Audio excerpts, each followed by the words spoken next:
Today's video will be the ultimate shotgun tier list. I'll be ranking every single shotgun on S to F to see if it holds up.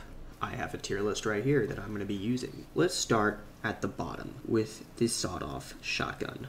And the Mule, considering the sawed-off is just a sawed-off version of the Mule, I would consider putting these two together. I'm also going to be using the occult version of these two. I don't feel like buying the actual version, considering they have the same stats.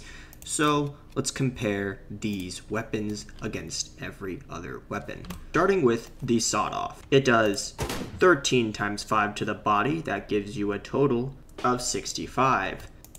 Does 26 to the head times 5. That gives you a total of 130.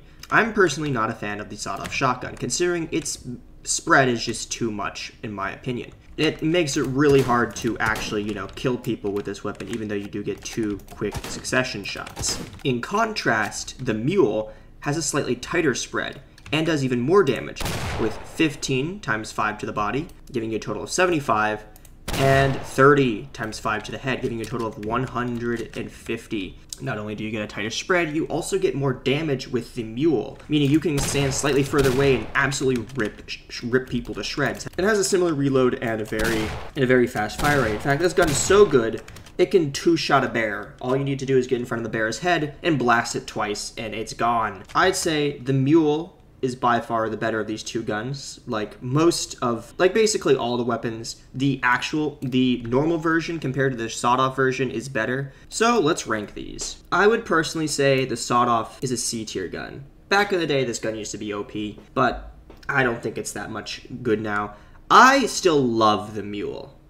But honestly, I was doing a lot of testing, and I couldn't believe my eyes when I saw one of these guns. So I must admit, I'm going to have to put the Mule in A tier. And this is coming from a person who loves the Mule. Because I have tested some of these guns on this list, and I have not realized I have been sleeping on like 2 of these shotguns. But let's move on for now. We're going to be moving to the Dragoon Pistol. The Dragoon normal version and the golden version I have on the tier list. But I only have the golden version in my inventory because I'm too lazy to buy the normal version, considering they have the exact same stats. And I personally am a Dragoon hater. This weapon, in my opinion, is the worst and you should never buy. You purchase it from the gun shop, or if you had the old Pirate Pass, you get the golden version. It does 17 to the body times 3. That gives you 51 damage to the body, and 24 times 3 to the head. That gives you 72 to the head. I know there's people in this world that actually are able to make good use of this gun, but I, for some reason, cannot. Every time I use this gun, it just misses, almost all of its shots. I feel like 3 pellets, and has still a pretty wide range. I mean, look at that spread. Look at the spread on that gun. Let's compare it to the sawed-off. You can see the spread on that. And it literally has, a similar-ish spread. It's slightly tighter, but not much tighter. It's so slight you wouldn't even notice. And it only has 3 pellets, by the way. It doesn't even have the 5 of the sawed-off. So this gun, in my opinion, the Dragoon is absolutely garbage. And you could probably understand why I'm putting it in F tier. Worst gun in the game, in my opinion. I know there's many people in this game that say, no, the Dragoon is amazing. I love the Dragoon. But personally, I have never had any good use with this weapon. This weapon's always screwed me over, and I also have a personal hatred because back in the day, this used to be the most expensive sidearm. I bought it thinking it'd be a good gun, and then it turned out to be absolute dog shit, and I hate this weapon forever. Now we're going to move on to the Marlin Pump and the Marlin Trench. Let's start with the Marlin Pump shotgun. This is the shotgun you get from level 70 logging. It has a very, very tight spread with this weapon compared to its trench counterpart. As you can see, the trench fits the entire head from this distance. Well, if I were to switch to the pump, it's very much tighter. With this reduced spread also means reduced damage. Does 10 times 6 to the body, 60 damage, and does 15 times 6 to the head, which is 90 damage. Compared to the trench, which does 12 times 6 to the body, which is 72, and 17 times 6 to the head, which is, I'm pretty sure, 102 damage. I personally prefer the trench over this gun because it can one-shot in the head, and these guns are great. They have 6 bullets. 6 bullets is OP as frick. Its fire rate isn't that quick though, which I do think is lacking, and honestly has made me realize I don't prefer this gun too much. I know in the past I said I love this weapon, but after testing one of these other guns on this list, I realized no. No, another gun deserves the S tier ranking. But the trench and the pump are both very well good guns. Depending on how far away you like to fight, like if you like fighting further away, you might want the pump shotgun, considering you could hit enemies further away with its tighter spread. Or if you want to get very up and personal, do a lot of damage, the trench gun is for you. And these are very good guns. I would say these are both A tier, maybe S tier guns. But I'm going to sadly keep the S tier for another pair of weapons that you're going to see how broken they are in a second. So let's rank them to A tier. I would personally maybe put them above the Mule, considering the Mule's free, but Mule's still an A tier. And which one's the trench? The trench is the darker one. The trench, in my opinion, is a high A tier, could be a low S tier, but I'm going to keep it high A tier. You're going to see which gun absolutely shocked me. Moving on, we have the 1855 Revolving Shotgun. This is also a shotgun you can purchase in this shop. I'm pretty sure for like 16,000. It's a little bit pricey, but not the worst. Has 5 bullets, does 12 times 5 to the body, so 60 damage to the body, and does 20 times 5 to the head, so 100. Does a clean 100 to the head. Has a very reasonable spread compared to other weapons, and it's very good. Gets the job done, but in my opinion, I still prefer the Mule over this weapon, considering the Mule is cheaper and has way quicker, firing action. Like, you have to take like a little bit longer to fire this gun again, which I think sadly degrades it. It just makes it practically a worse, like, Marlin gun, because it's 1 bullet less, still takes a while to shoot. It's like in between the Marlin trench and the Marlin pump. Actually, no, I'd say it's worse because it's lacking a bullet. But it's in between those in terms of its spread and damage. But in terms of bullets, it's lacking a whole extra bullet, which I think has to degrade it to low A tier, maybe high B tier. But this is still a great gun, and if you want more bullets than the measly Mule, then this might be the gun for you. But personally, I'm okay with the Mule's lack of high amount of ammunition because of its just raw power compared to this weapon, so I still prefer the Mule. And that is why I'm giving this weapon a high B tier, simply for the fact I think it just misses A tier for the fact it's missing an extra bullet, and I think the Mule's better. Sorry, Revolving Shotgun, but you just don't make the cut for A tier in my opinion. Now moving on to the 1887 shotgun and its sawed-off counterpart. You get the 1887 shotgun through getting primary 50, and you get a sawed-off counterpart through purchasing the starter pack for 200 Robux. And honestly, I am not a fan of these guns. These guns have 4 bullets. They do a lot of damage, I can't admit. I just want to say I didn't realize the 1887s had 8 bullets, so please ignore the numbers I say and just read the ones I put on screen. Sorry about that. The sawed-off does 10 times 7 to the body, so that's 70 damage, and does 15 times 7 to the head. That is a total of 105 damage. It's pretty good, must admit, especially considering you can just buy this gun with Robux. But its shooting speed, in my opinion, takes too long for it to be effectively useful, considering its spread is also like not that good. So let's compare it to like the normal Mule shotgun, and it's slightly better, but still, in my opinion, the Mules do so much more damage, and this weapon, it takes way too long for a second shot to go through, that in my opinion, it just doesn't hold up that well in fights. Like, I would rather just double tap with the Mule than mess with this, because you can get more shots off. And the reloading. The reloading of this gun is not good. Comparing it with its non-sawed-off version, you get an even tighter spread, which is nice, I must admit. Even nicer, so this is obviously the better of the two, but still does 70 to the body and does 105 to the head. They do the exact same damage. The 1887 shotgun at primary 50. The only difference is the spread of the gun, which obviously the regular version has better of, but it still takes freaking forever to reload and forever to shoot a second shot, which is why I am not a fan of this weapon. It just takes too long, catches you too much off guard, and I would rather have a gun that shoots way quicker. Like, for example, the cheap Mules. The Mules fire really quick, and even the trench gun fires quicker than this.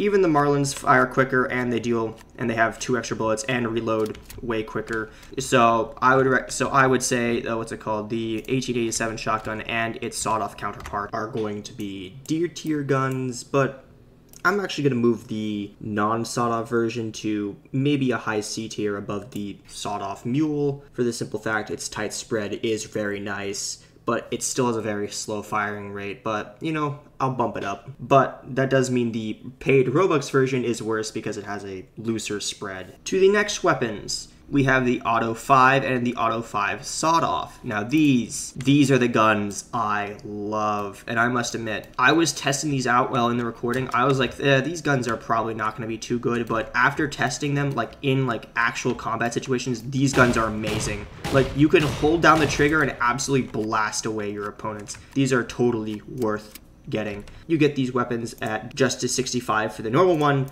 and Outlaw 70 for the sawed-off one. Very, very good. It does 10 times 5 to the body and 16 times 5 to the head for the normal one. So that is 50 to the body and 80 to the head. Pretty good, pretty good. That is the normal version. The sawed-off version has an interesting quirk where it does more to the body, where it does 11 times 5 to the body, so 55, but does less to the head, 15 times 5 to the head, which is only 75. I originally forgot to record this, but the Auto 5 has a tighter spread than the sawed-off counterpart, as you can see with this example. These guns are very quick to fire and can be a little hard to handle, but once you get used to it, these guns will destroy any opponent that stands in your way. Obviously, I'm going to recommend the Auto 5 for its tighter spread, so you can actually aim more accurately compared to its sawed-off version, which doesn't have that tight of spread. So moving on to rating these guns, I'm going to have to put both of these in the S tier guns. These are both honestly amazing, considering how quickly they can just dish out an extreme amount of damage very quickly. Obviously, I got to put the normal version in front of the sawed-off for the simple fact it has a tighter spread. And I'm also placing the Mule at the top of A tier above the 2 Marlins, realizing I actually just like the Mule a lot. Sorry, Marlins, you're going down a tier. The Blunderbuss. The Blunderbuss does 18 to the body times 5. That is a total of 90 damage to the body, 90 to the body, and 180 to the head because it has 36 times 5. And it takes forever to reload. This gun, in my opinion, is kind of dookie. Let's be real for a second. It's not much useful. You use it once and you immediately discard it, and it also has that delayed firing effect. As you saw, I was aiming at the head, but it took like half a second for it to like register that I hit the trigger. That's just a quirk of these old-timey weapons. In my opinion, that just makes them that much worse. But this weapon still does have one use, and that is dealing out a massive amount of damage in one blow, which could be very helpful in a fight. It is a one-shot wonder, and its long reload and the fact it has a delayed shot is going to heavily hinder this weapon, and that is why I'm putting this at the bottom of D tier, not F tier, because it still has some use in the fact it does a ridiculous amount of damage. To the Henry shotgun, this is similar to like the Martini Henry and the Henry Sniper. It's just it's like the other Henry guns, one shot, and it puts you in first person, and it does a really good amount of damage and has its fast reloading capabilities. It does 15 times, that's 6. That will give you a total of 90 to the body and 21 times 6, so that is 126 to the head. This is a very alright gun. You do gotta like do first person for it, which does make it a little annoying. It does have a very, tight spread, as you can see. It also, this gun's weird because although it's a shotgun, it does not have like these shotgun lines, like these, like the making a square. It has like the inner lines, like making a cross, which I think is interesting. But, you know, it's a fine gun. It's very accurate, but it also puts you in first person, and that depends on how good you are at first person with these weapons. And in my opinion, I kind of suck at first person. I'm gonna be real with you. I tried getting good at the Martini Henry. I was all right at it, but I'm gonna be real. My skill has definitely degraded, and I don't plan on trying to get good at that gun again. If you are good at these first-person Martini guns, this might be good for you. And in my opinion, it's not even that bad. It's pretty good. I'm gonna put this honestly at like low B tier because it has a lot of value, does do a lot of damage, and if I were to actually try and get good at first person, like how I completely missed there, it would absolutely destroy any opponent. So let's put this at the bottom of B tier. And lastly, a shocker to maybe some of you, the captain's Caplock is actually a shotgun. The other two Caplock pistols, the Ivory and the normal, are not shotgun type, but as you can see via the outlines of this weapon, this is a shotgun. It takes obviously a bit to reload because, you know, it's a Caplock pistol, and it does also have that delayed fire, which is very annoying. That's what you get for having an old gun. It does 20 times 4 to the body, so that is a total of 80 damage to the body. And I'm pretty sure it did, what, 46 times 4 to the head? Let's test that again. 46 times 4 to the head. That is a total of 184 to the head. That's honestly a ridiculous amount of number. It does make this gun, honestly, not that bad, must admit. Even though it has its delayed shot, this gun can be useful, especially as a, what's it called? As a quick one-and-dump gun like the Blunderbuss, but in contrast to the Blunderbuss, you can actually reload this in an okay amount of time compared to the Blunderbuss, so maybe this weapon is better than the Blunderbuss, which I'm going to place it as. So if I had to rate this weapon, it would have to be in the middle, right above the Blunderbuss in D tier. So in conclusion, this is how I would rank it. The Auto 5s at the top, due to their quick firing speed, just absolutely allows you to destroy any enemy. The Mule at the top of A tier could be a bottom S tier, but I'm just going to keep it at the top of A tier because I think the Auto 5s deserve the S tier just to themselves, and the Marlin's just falling behind the Mule. The Revolving Shotgun is pretty good too, but I'd say it's the top B tier, and I'd place below that the Henry Shotgun, simply for the fact it's first person, and I'm not that good at first person. In C tier, we got the 1887 Shotgun, followed by the Sawed-Off Mule, and in D tier, we got the Sawed-Off 1887, the Captain's Caplock, and the Blunderbuss. And lastly, in F tier, we got the Dragoons, because I hate the Dragoons, bro. I will never forget when I thought they were the most expensive secondaries. I thought they'd be like pristine pistols. Turns out they're shotguns, and they barely shoot any pellets, and I hate them. So F tier. Thank you for watching. Hopefully I get this video out before I have to do my finals exams, so I'll probably be not uploading for a good bit after that. And I plan on finally grinding all the way up to Justice 100 when I'm done with all my school activities, and also doing other types of gun reviews, like, say, for example, all rifles, all pistols, all revolvers, you know, stuff like that. Until next time, see ya.